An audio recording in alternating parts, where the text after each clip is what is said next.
Welcome, everyone. Thank you all for joining us. My name is Brittany Higginbotham. I'm with the Institute for Public Relations. This is a really special webinar with on the future of PR and social impact in the age of AI with Dr. Anna Adi from Quadriga University of Applied Sciences in Germany. We have Thomas Stoeckle here from Bournemouth University in the UK, and Brian Snyder, Global President of Digital at Axicom.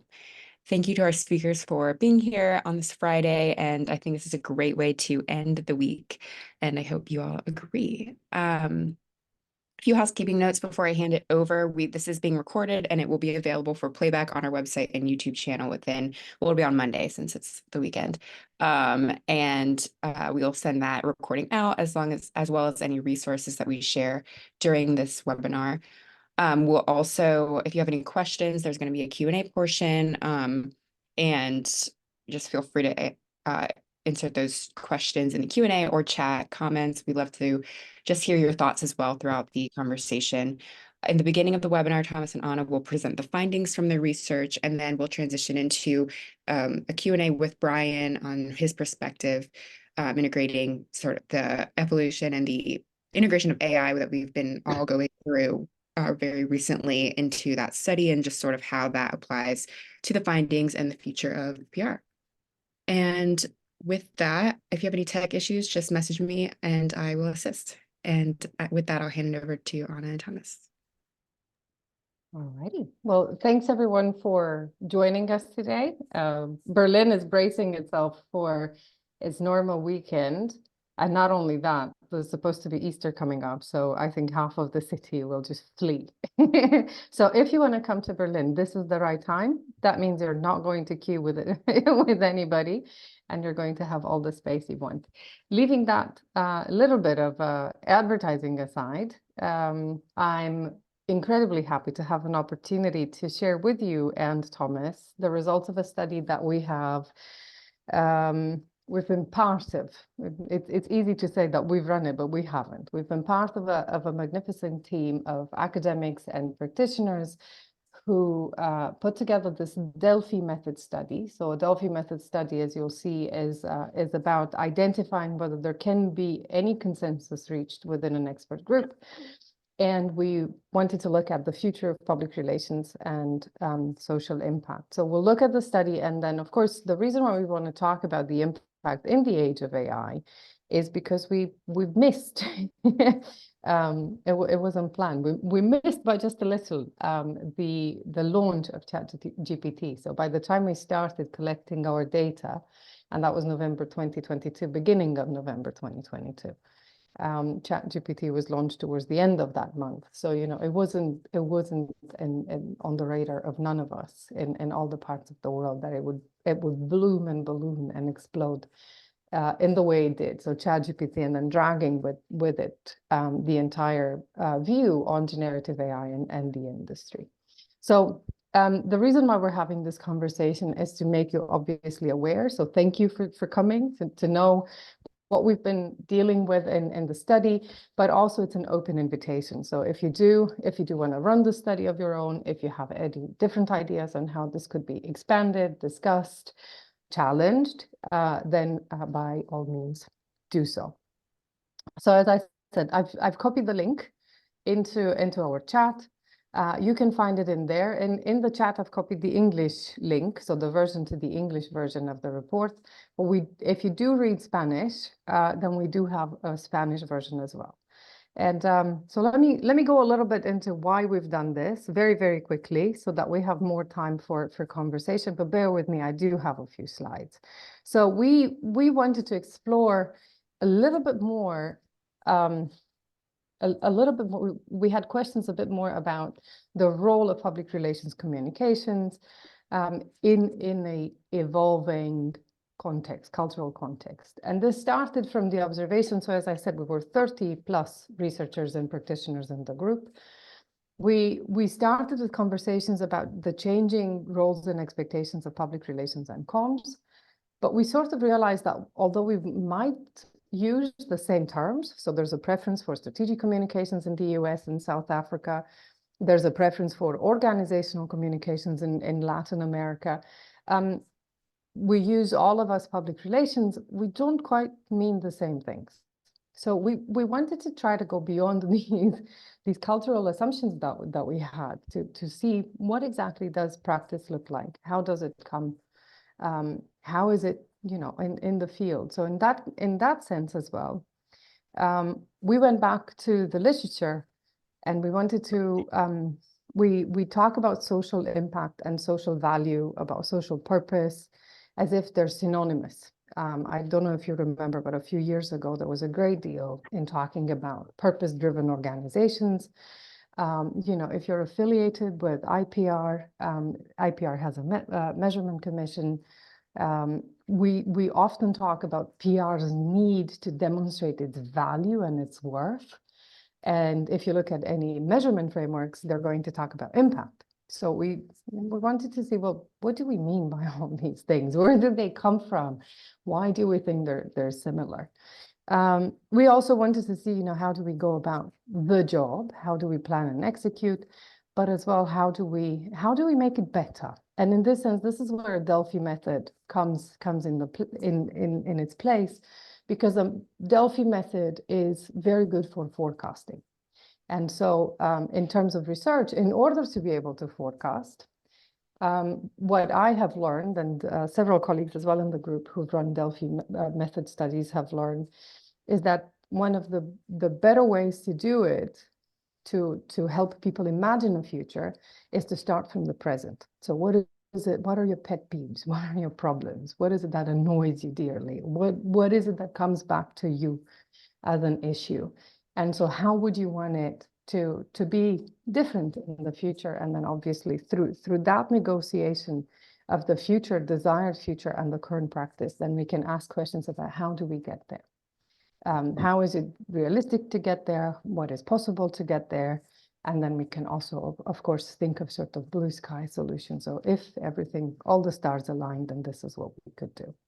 So as I said, we wanted to go beyond our traditional countries, hence, you know, the 23 countries in the end. We also wanted to go beyond a monolingual perspective. Several of us navigate English as although we would like to say it's native level, it's still not our birth language, if you want. So in that sense, there are loads of processes of translation and acculturation. So we wanted to capture that. We also wanted to bring this world that sometimes we treat in research as being divided. So we either ask practitioners or academics. Sometimes we miss that, you know, some academics actually do consultancy, that some practitioners go back, you know, and study or do research. This is what we call educators. So we wanted to bring them all together. And we didn't want to provide them with any definitions from the outset. Nothing was set. So this is why a Delphi method study, in a sense, is so interesting, because it starts open-ended. And through multiple rounds, you end up from qualitative to quantitative. So this is why it's a 4-round study, because in round 1, we asked the open-ended questions. In round 2, people could see the responses of the anonymized responses of those from round 1, and they could answer to that. Then we summarized everything we saw in round 1 and 2, and we came up with with Likert scales, or, you know, ranking options, and people again responded to those individually and independently. And then in round 4, they could see how other people responded, again anonymized, and then they could revisit their response if they wanted to. So we had 4 rounds, hence we started in November 2022. We finished data collection in April 2023.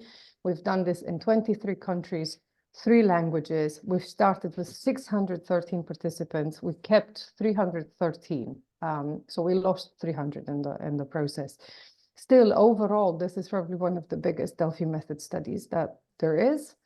And we had setups not only for Spanish, Turkish, and English. We had actually a setup for Finnish, Chiara, that you're here, and also had this already prepared and translated in Thai. But, you know, then life happened and things came in the way.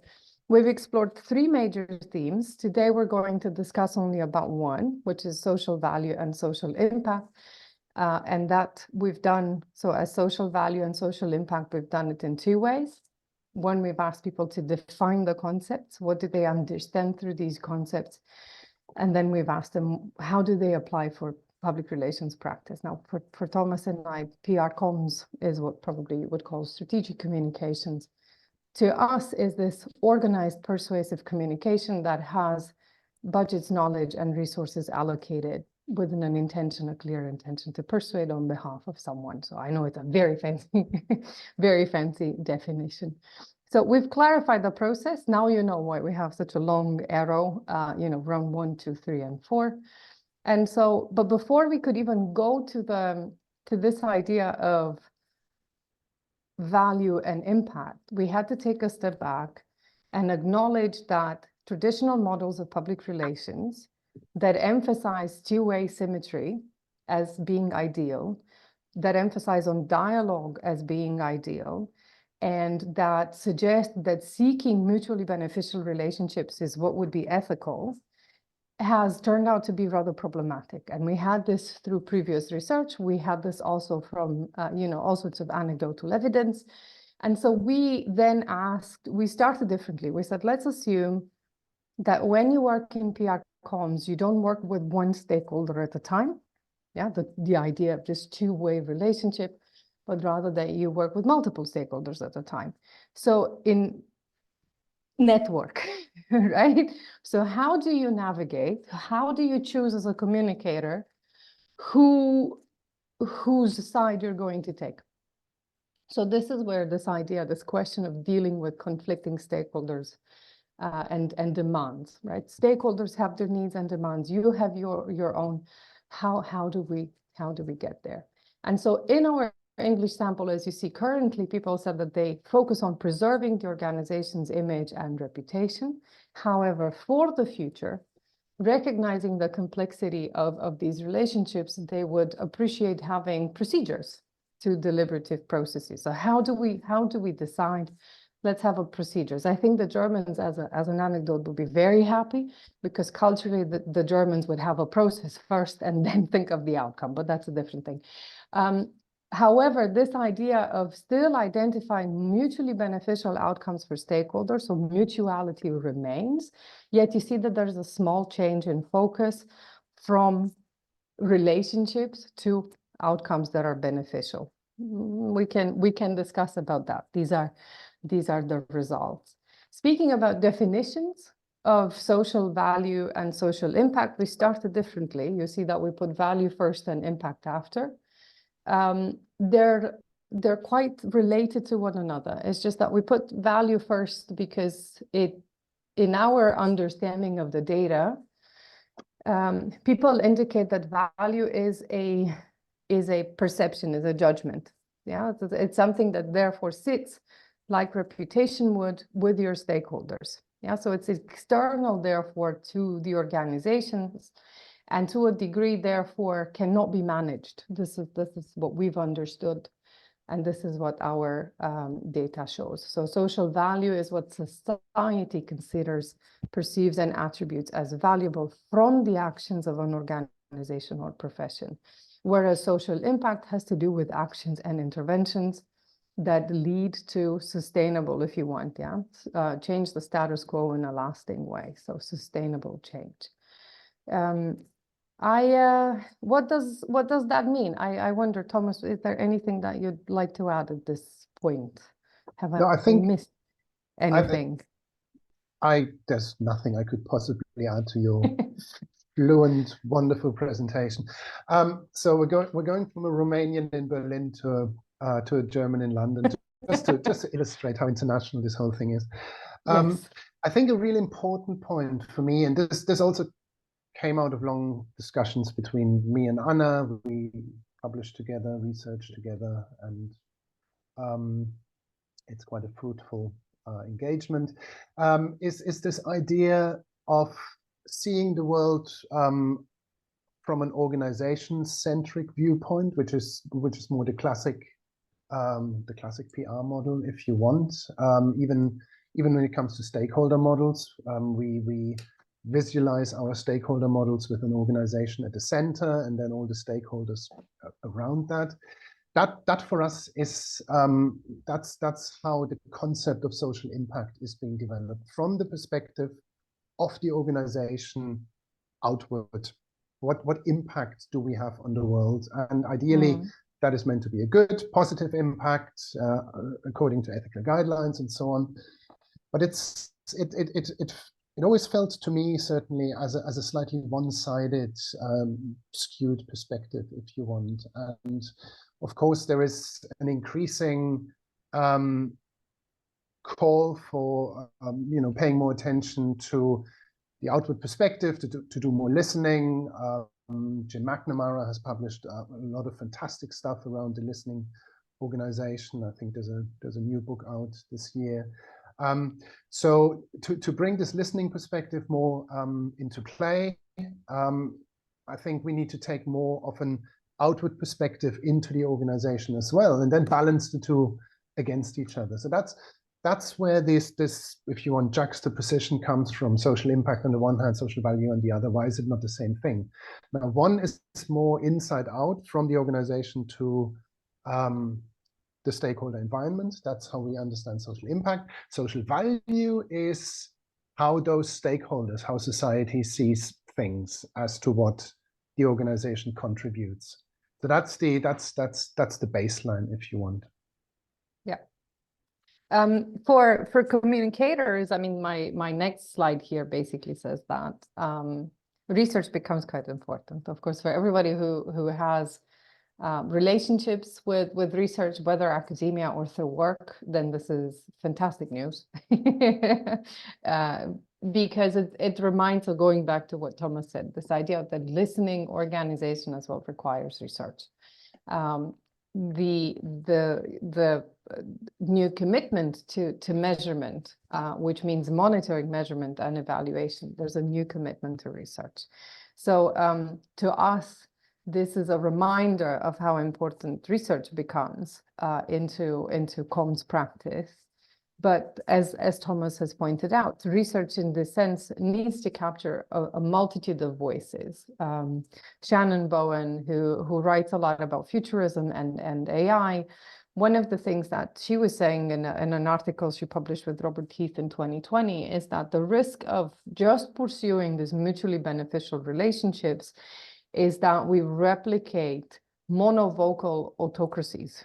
Sounds very fancy. So basically it's saying that we allow the organizations who have the power to hear themselves because they sound really good, and we therefore dismiss everybody that the organizations don't like. So that can have dire repercussions. So again, if we do research, if we take this out a little bit out of the context of public relations, if you look at recent developments within the EU, where we're looking at CSR, the CSR directive. The CSR directive is requiring organizations to measure impact, but do stakeholder research, right? So in a sense, although I know this is EU and this is top down and it's procedural, and so it's very different from other parts of the world, it acknowledges the need that organizations need to listen and show. That's different. Need to listen and show that they've listened and how to their stakeholders. And for everyone who has to comply to this new reporting directive, this is what they need. It's research that is mixed method across channels, across stakeholders, that is longitudinal and requires quite a great deal of coordination, correlation, and comparison. So PR and comms, because of these new demands, at least within Europe, what we see, they're prone not to stay within their silo, but they will be pushed more and more to collaborate with colleagues. And that means as well, the benefit might be that, we will get different views. This is also what Thomas was alluding to, and we're trying to slowly wrap up. So based on our study, if we conceptualize then social value and social impact as being two different concepts, one of them belonging in a sense to the realm of stakeholders and the other ones being easier to be operationalized from an organizational perspective, then what we need to realize as well is that these two concepts might not necessarily be correlated with one another. So there's not a relationship where we say the more social impact we have, the more social value. And let me give you an example. We usually give this. I'm really sorry, but just think that you might be, you want to shed a habit that you perceive as being bad, right? So the impact, therefore, on at least on a short term is going to be negative, right? We go through withdrawals, we're unhappy, we get grumpy, terrible, if you think about it. And the impact is something that, you know, it's both self-inflicted, but we inflict on others as well. Value, however, is high, and is positive, right? So this is where probably it's the best way to show the disconnect between value and impact. Equally, for public relations and comms or strategic communication, measurements of impact tend to go into this continuum of negative to positive. However, what Thomas and I and many people in our study have also pointed out indirectly is that they know that there's a negative impact, but we talk about the positive. And while that is human, if we want to build a legacy of change, or if we want to demonstrate that change happens, we need to pay attention to the negative as well. When we talk about strategic communication, the element of strategy, so therefore of planning, something that is desired or not desired, needs to be included. And therefore, and sometimes as well, although we do plan a lot of things, there's serendipity, there's life coming in the way. So this is something that Thomas and I thought of as a way of moving us forward into how we operationalize and how we measure. This can be turned into instruments that can be administered, very medical, it sounds, at stakeholder level, but they can also be developed a little bit more into organizations as a means, therefore, to provide a more nuanced picture of the same issue that we might be looking at. So this is work in progress. We're more than happy to hear your feedback on this. Maybe, you know, not desired and desired versus accidental and planned. They're not the best words for this, but this the idea of this continuum that things can move, and they can move in time, and they can also move depending on the stakeholder that we are looking at. So, you know, if you want a new model logic in a sense of how do we deal with complex issues, and this is it, Brian, we come to you with questions a lot, then the traditional model of measurement that gets impact, you see that value is not even in that new logic. The way to go, so the traditional way of measurement would be from input to activities output, so it's a straight line. And what we're saying is that if we want to do that, then probably we'll need to do two things. One is to add social value as an extra, which we haven't yet included, but also in planning processes, in order to acknowledge the fact that solutions are not straightforward, is to include moments of reflection when we ask these what ifs. And we write them down. I mean, we're great fans of building a history of archive of thought, so that, you know, if somebody leaves the organization, you can still pick it up and see where that has been. Of course, you know, that requires transparency. There are all sorts of implications of this practice. But this what if leads to scenario planning rather than selecting, you know, just the best outcome. It gives you also an opportunity to go a step back or two step back, and acknowledge that, you know, with different stakeholders at different times, things have changed. So that makes it obviously a bit more complex. Again, our strength is not in, my strength is not in visualizing data, but we tried to show you here how we could go back and make this process a little bit more vivid, a little bit more revolving doors, if you want. Yes. If I can just add one point to that, if you go back to the, yeah. So this is what we, you know, it's this way of showing processes of measurement and evaluation.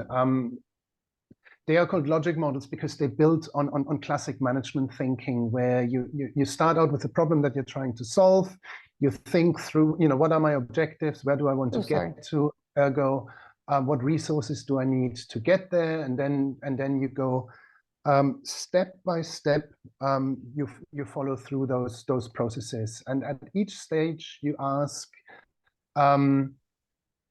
have I all the information that I need? If I do, then I can move to the next stage. So if A, then B, then C, and you just move gradually through those processes. And as an automated process model, that's wonderful. We talk here about constant data uncertainties.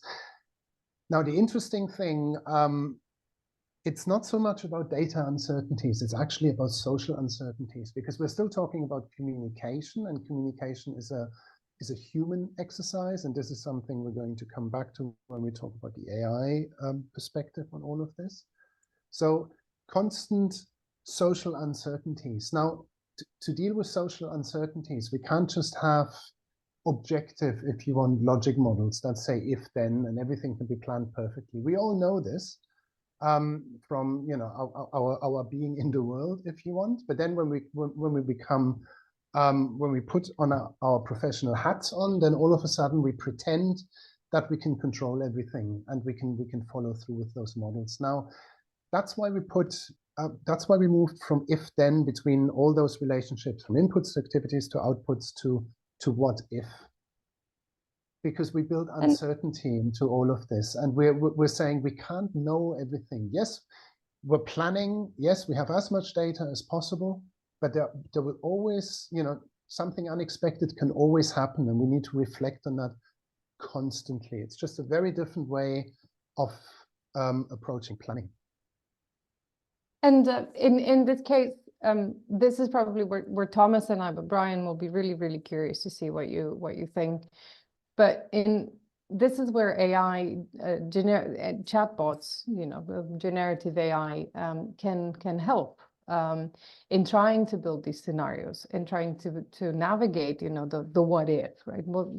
What better place in a sense to test both your thinking as well, to test it for assumptions or for biases, or to twist it the other way around, when you have available a chatbot that has been trained on so much data and therefore can replicate human-like answers.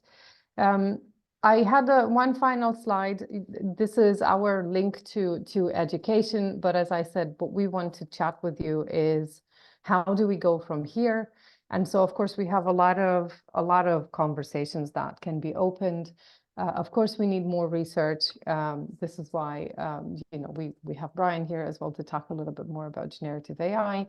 We also need to go back and maybe talk more within our own organizations about what do we understand by the stakeholder turn, about how do we deal with uncertainty. And this is what Thomas sort of pointed out. So the issues become more complex. We try to solve one problem with one stakeholder group, and we've created 3 more. We try to go with cultural sensitivity on particular issues, yet once someone's culturally sensitive or mindful, chances are that another group would not be happy, right? And there are plenty of examples where we have of organizations that are put constantly into very, very difficult situations of having to both live by the values and promises that they've made, but equally see them challenged in different countries and contexts. And nothing is taken for granted. And so one of the things, this what if also has to challenge the way we see it, communication practitioners, in going out of their own perspectives and bubbles. And as we said it at the beginning, we started this study exactly with this desire. So as a group of academics and practitioners who sort of figured that even in our own spheres, we didn't mean the same. So this is it. The study you can find out on our website. You can download it. It's free. We have the questions that we've used at the end. If you do want to work with us, get in touch. But the questions are out there, and it's been meant to be like that. They're public. So if you want to run your own Delphi method, with these questions, by all means, just quote us if you can. This is, you know, the only thing. You can connect. I'm sorry, Thomas, I should have put your LinkedIn in there. You can connect both with Thomas and I on That's LinkedIn. fine. And so thank you so very much. I'll stop sharing slides so that we can see each other maybe a little bit more and talk to one another. And I think we have a lot of questions, particularly since Brian's work is with AI and with clients. I think we have quite a bit of questions about social impact and social value and how things actually do work for Brian. Would you want to start, or should we just leave you with an open question, Brian, at the beginning? What are your unstructured thoughts on what we've just shown? So unstructured thoughts on what we're just shown. I strongly recommend that everybody on the call today read your paper. I got a lot out of it. There were so many places where it really illustrated for me the diversity of thinking within our profession. The differences in how folks, especially from different parts of the world, think about what the role of PR is in driving value, not just for the organizations that they serve, but for society too. And thinking about that, I think will help me work with global colleagues better. So I very much appreciated everything that I learned from you. Oh, thank you for that. If we're keeping you on, you know, the unexpected questions, there's one coming into the Q&A about how do you foresee the integration of AI technologies impacting the strategies and tactics used in PR? Well, that's a big question. That is a big question. Okay, so I look at this from two directions, Anna. One is from inside out, and the other one is from outside in. Inside out has been covered in a lot of different places, right? Content generation, research. We do a lot with synthetic audiences. So thinking about it from that perspective, inside out, how can we use AI to improve the practice of PR?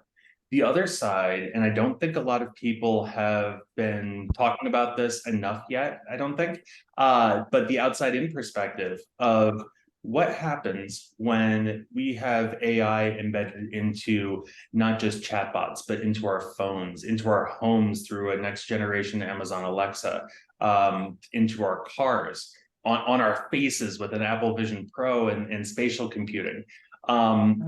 Now I'm completely scared, just absolutely. So that you know.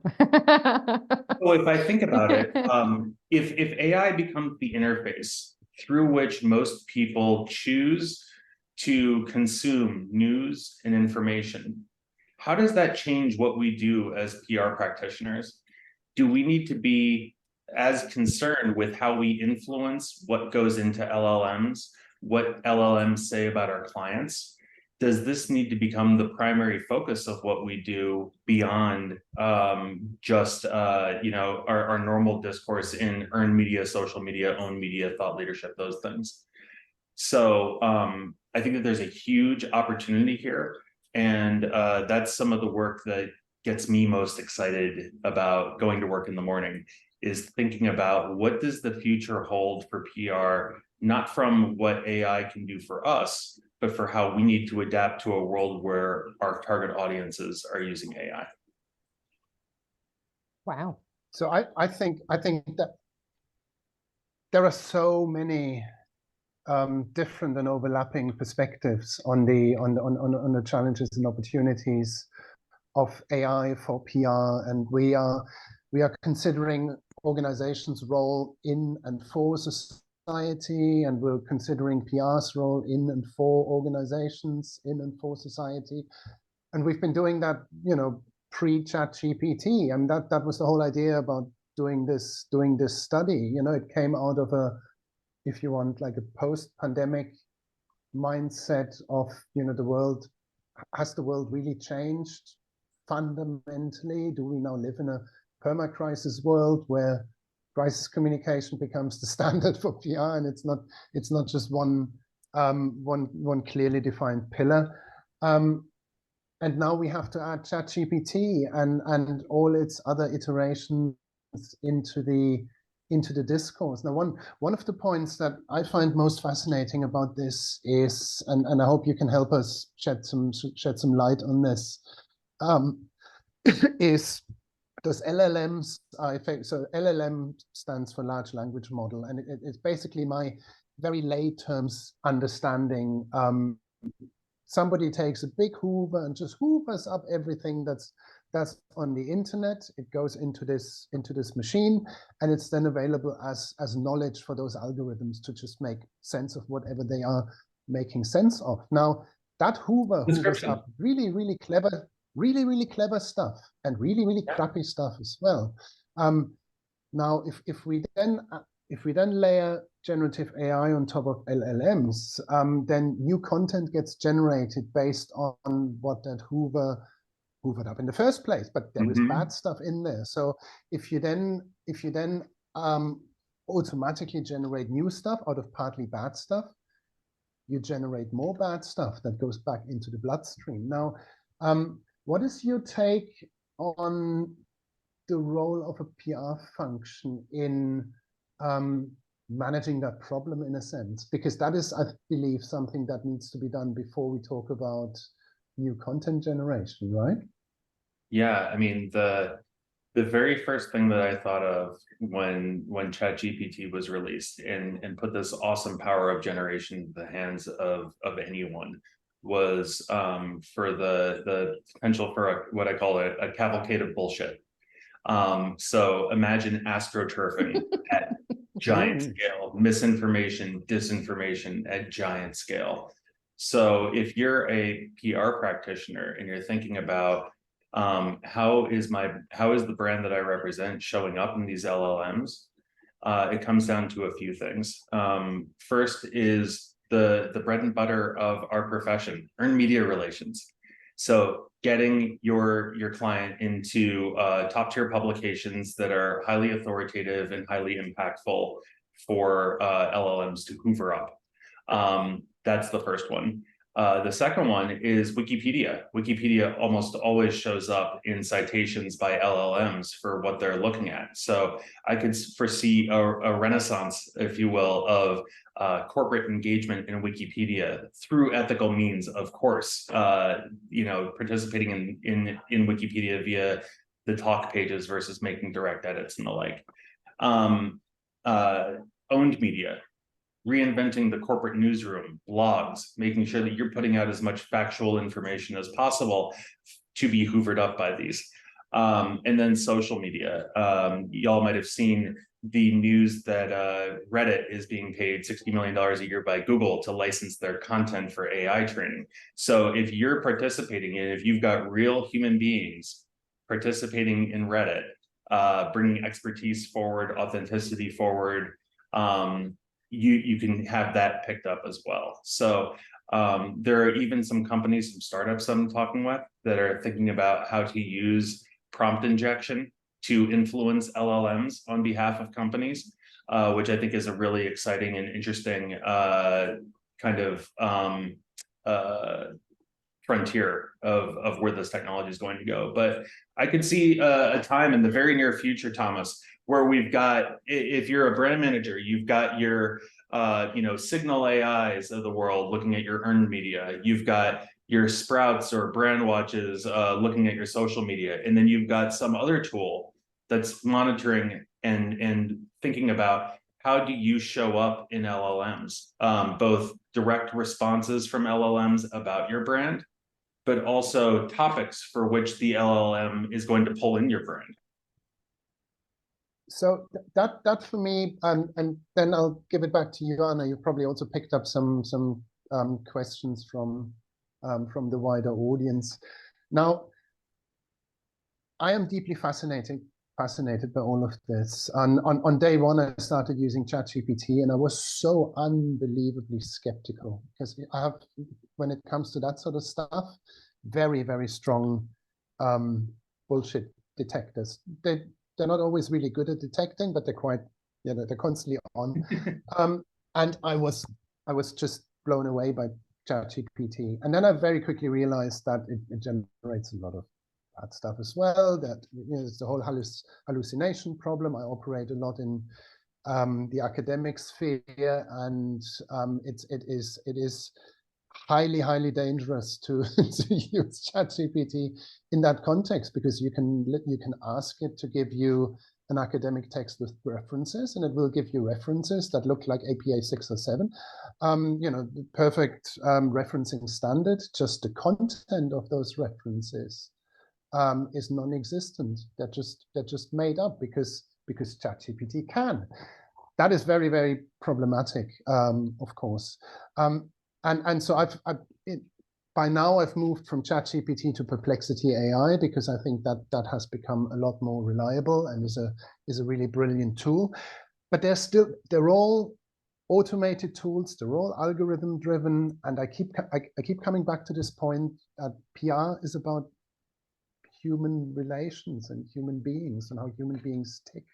And there's only so much that tools and algorithms can do. And are we not losing a little bit the human touch on all of this? I mean, there's a lot of discussion right now that a lot of jobs will be lost through AI, but other jobs will come into play. Hopefully not just prompt engineering. That would be a bit frustrating.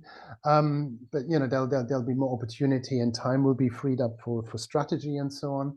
But where do you see like the deeper human insights, not just being retained, but also being given more space through, for example, things like, social psychology needs to continue to play a role, and probably a bigger role, social anthropology, anything that helps us understand, those human creatures a bit better. Yeah, I think anywhere within this AI conversation becomes multidisciplinary very quickly. And keeping those experts from the academic side, from the professional side together is going to help to make these tools better. But you asked about like replacing jobs. A big piece of what we've done at Axicom is rolling out kind of a simple set of agency-wide do's and don'ts. And it comes back to that generative AI is a tool to help you do your job. You shouldn't trust it to do your job for you, right? It's a tool. It's great to help you overcome the blank sheet of paper problem. So if I'm going to launch a product to help data center managers scale compute for AI, I might ask AI, what's keeping data center managers up at night? And to your point, it might come back with well-researched and cited academic papers that just don't exist. So it's always critical not to accept that generative AI output at face value. You've got to go back and do the actual research and verify the information. So it's ask, don't trust, verify. That's our posture across the entire global agency team. Generative AI is a huge time saver. It can get you off the starting block. It could send you in the right direction. Could also send you in the wrong direction, which is just as valuable because you know where not to go. But it can't get you all the way to any place, right? You've still got to do the work. So that's on the research side. On the generation side, the content generation side, where people have also said that AI is going to come take our jobs. For us, one of our don'ts is don't copy, paste, and call it done. You've got to scrutinize everything that comes out of generative AI before you use it, whether that's in an internal research report, a piece of content you're developing for a client, or even a piece of content that's used for an internal only email. Allow me to jump in there. I mean, there's several questions, that were asked about tools that you might use or things that communicators could do. And I think there's an Elkenny in the chat. I think some of those questions you've addressed. Chiara does ask, what about authenticity and trust? If AI is the communicator, I mean, you've pointed out in your examples that it shouldn't be. But let's go back to that scary example where AI is the interface, and you were talking about, communicators therefore having to influence the LLM itself rather than anything else. I think Chiara's questions is really important. So what about authenticity? What about trust? Who is going to be accountable in this case? mean, if you think about it, what do you think? Yeah, even if the models are trained to prioritize good content, we'll say authentic content from real people, like I was talking about, getting into top tier publications, participating in Reddit, those kinds of things. There's still an incredible amount of trust that the end consumer is now putting in the AI as the filter through which the entirety of the open internet comes to them. That then becomes the editor, the algorithm, right? We talk a lot about Facebook's algorithm and how it feeds misinformation and disinformation to people. This could the advent of AI being embedded into every device could be a similar thing where we are trusting whoever made that algorithm to be the curator of our entire experience of news and information in the world around us. That's an incredible amount of trust. Great, quite interesting. We, on this topic of authenticity, I mean, we had, as you know, we published at Quadriga a different book last summer on AI, trying to find out how practitioners are using it, what worries them, among other things. And one of our authors, Clea Borden, pointed out that communicators tend to be overly positive towards technological development, perhaps too positive.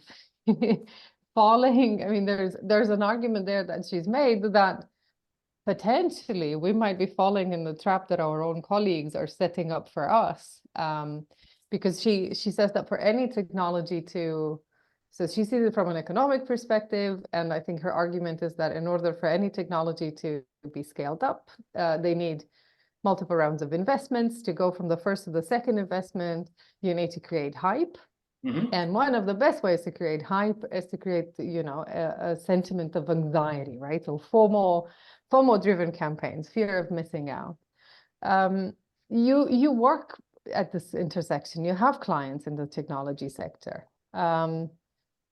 How does that work? And since we talked about, social impact, and we talked about, how AI might be changing our lives and whatnot, have you discussed about this? What are the sort of questions you ask them when they come and say, let's do something fun with this new gizmo? For me, every new technology is a new gizmo until proven otherwise. So what do you do? What do you think? Are we falling into our own trap?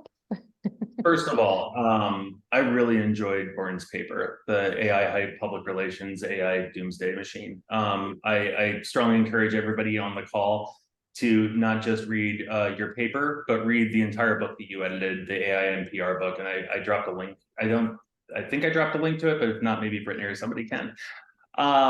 I also put Bourne's book on my reading list as well. Then she wrote a book. So I'm excited to check that out. My favorite part of her paper was actually the part about the ethical imperative for PR practitioners to give voices to others by advancing the participation of marginalized communities in technology design and business decisions. I think about that in the context of our own mission at Axicom. Our mission is to help world-changing organizations solve the biggest problems to advance people, business, and society. So to your point, that definitely goes beyond just creating hype, right? It means using the privilege of our position as advisors to big tech company leaders to represent the public interest in those discussions. All of the PR practitioners on this call earned our seat at the table for business decision-making, not just to communicate the decision once it's been made, but to provide insight into how the public might respond to the options on the table. And so our role then is to inform the business decisions as much as communicate the outcomes of them. And I think that that's the biggest opportunity for PR practitioners to guide tech companies to positive social impact, that we can bring our intuition, experience, and data to the table and really serve in some meaningful ways as the conscience of the company. You are on mute, bud. I figured I started saying things. If I may, I've seen some questions in the chat that were related to our study. One of them, Ana Maria Suarez Monsalve, she does make a point that in Latin America, there's a long history of looking at social impact and social value, or at least understanding public relations in a social context. And Ana Maria is very right. Our Latin American data has shown quite, I wouldn't call them drastic, but noticeable differences into how social impact has been considered. And you know, if you'll get a chance to read the data, you'll see that these regional nuances are visible, and we acknowledge them. We don't quite have a way to move forward, rather than, you know, beyond saying, please be mindful of these, particularly when you do cross both linguistic and national borders. For us, it was really interesting, you know, being seated, so Thomas and I being seated in Europe, working with our Latin American colleagues that have been absolutely fantastic, is to see how this contribution of PR to social good came consistently through the Latin American data. Whereas, you know, in European data, particularly when we've asked practitioners, some actually acknowledge that they haven't even thought of the differences between social impact and social value. They said, well, I think they're the same. We also had quite, in our conversations, you know, about what should be the social value of public relations and what should be the social value, you know, impact of PR. We also had answers, you know, none of your business. things in the line, you know, it's not PR's problem to bring value to anybody else but their stakeholders. For the list of countries, the 23 of them, because there's a question as well, the report lists all contributors in, I think it's page 2, and we had I will not do them justice, but we did have countries from Latin America. The United States is represented, but the sample, considering how big the United States is small, which is why also we're having this call. If there's anybody on this call, either from Canada or the United States, who would either like to replicate the study or take it apart and make it their own, by all means. We had about 10 people that engaged from the United States and about, I think, 5 from Canada. So again, a Delphi method study doesn't claim to come up with replicable, I'm missing that word, you know that, generalizable information, but still the numbers are very, very small. Finally, there's a question, and I think we can come back, Brian, to you in that sense. There's a question of how we recommend this line of research to continue. And within the PRSA group and the PRCA group where we started, one of the ways to continue this research was to continue to investigate the relevance and impact of public relations, particularly in this AI era. So, of course, one way to continue this is to try to look at how PR is changing and how these concepts of social value and social impact make sense.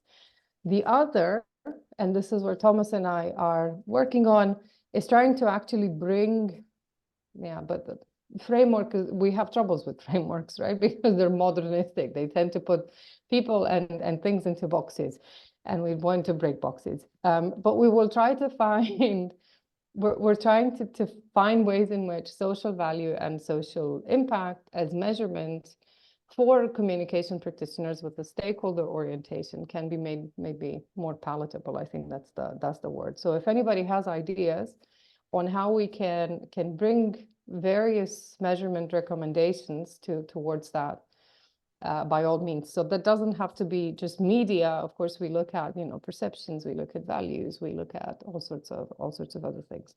But then we come to you, Brian. How should we, what do you think that we could continue these investigations around social value and social impact and bring them more closely to AI, generative AI practice? So as a practitioner, how would this be meaningful to you?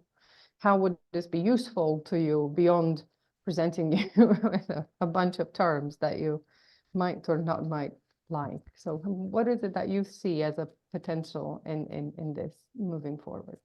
Yeah, Anna, I actually put an ask out in the chat to everybody for any of the academic researchers on the call, if you're interested in studying these kind of potential societal changes arising from AI becoming that most popular interface to and filter of news and information, I think that that would be hugely beneficial. And I would love to do whatever I could to be part of that, support that, whatever.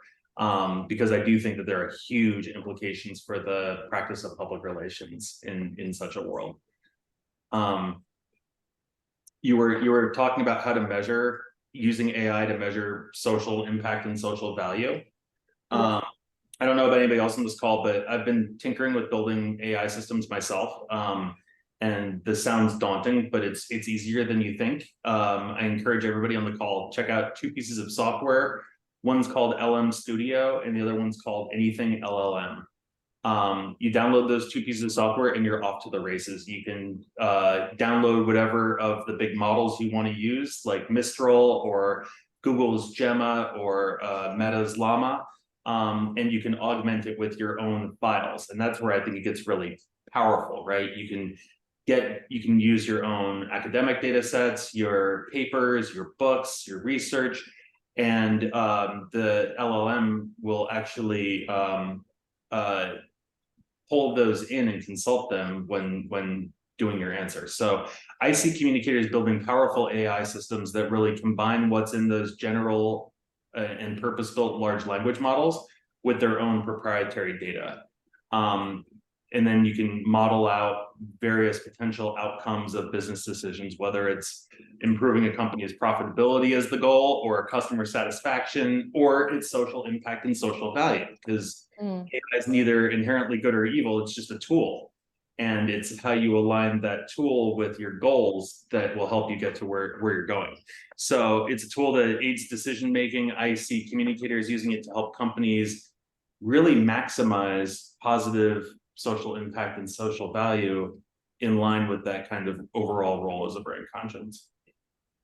Well, you know, when you say train your AI, you'll have to repeat that thing or write it down because I got lost.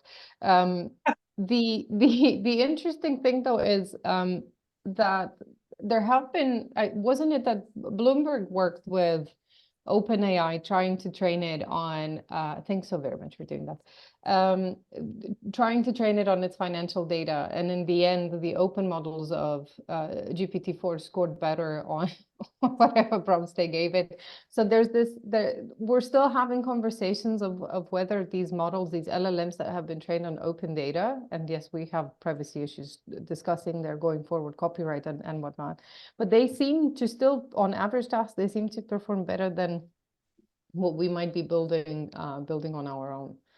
The jury's out. Okay. Yeah, no, I think the question is,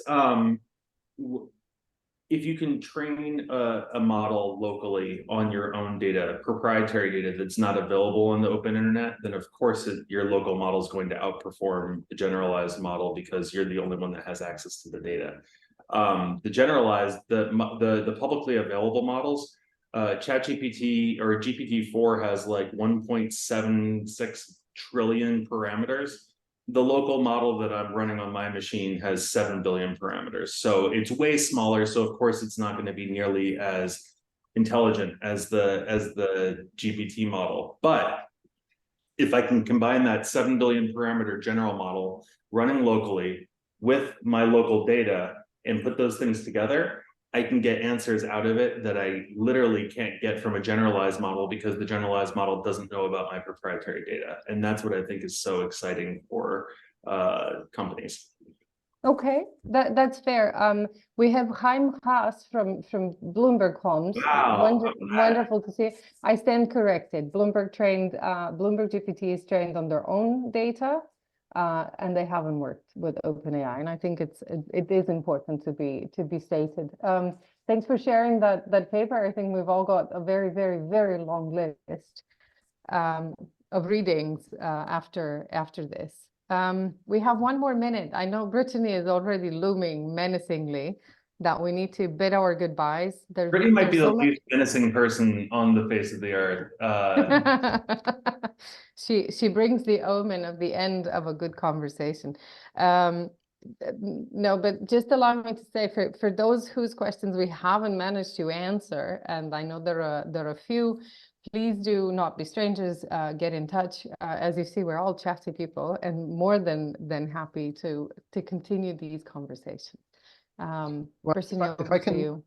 if I can just add one point about the, and there was this question earlier, you know, how could the study continue? Now, because we did miss out on ChatGPT, and Yeah. we felt we didn't have enough, perhaps North American contributions and more academics than practitioners, and there are good reasons for that, because this kind of study, as Anna made very clear, is time intensive. It requires a lot of commitment, and to a certain extent, we were struggling with getting the commitment from practitioners because often they felt they were too busy at the time. So we would like to continue this in one way or other. Have a next iteration of the study. Make it even broader. Make it more international, and keep it timely by digging deeper into all the different aspects of generative AI. So for anybody to have an idea how to do this, how to get in touch with us, we can have a conversation, to talk about logistics and ideally funding. We didn't have much for the first round. We think it's a very worthwhile exercise, and it's different from just generic pulse taking of what's happening in the industry, because these Delphi studies really go deep. They are conversations, they are very reflective, and they generate a different level of insight and intelligence. And it's also great fun and very, very instructive to be involved in these processes. So again, thanks to everybody involved. Yeah. Thanks to everybody today listening to us, and I'll hand back And to Anna. we do have some of our colleagues from Latin America. So Ana Maria and Monica Arzuaga, they're both here. So it's lovely to see you. Craig, it's lovely to see you too. But as we said, do get in touch. Don't be strangers. Brittany, thanks for organizing us. Brian, thanks so much for your support and for joining us. Keep in touch. I think we ran out of time. This was Yes, so thank much fun. Thank you all. I got so much out of this. And again, everybody, please read the paper, read the book. Yes, thank you, Brian, Thomas, and Anna, and thank you all for joining us. Stay tuned on our website for the playback on Monday and for our next upcoming webinars. We have some really great ones focusing on PR research in Asia specifically, and our recent report on the relationship between the Chief Diversity Officer and the Chief Communications Officer. So I will see you all on our next webinar. Thank you all. Have a great weekend.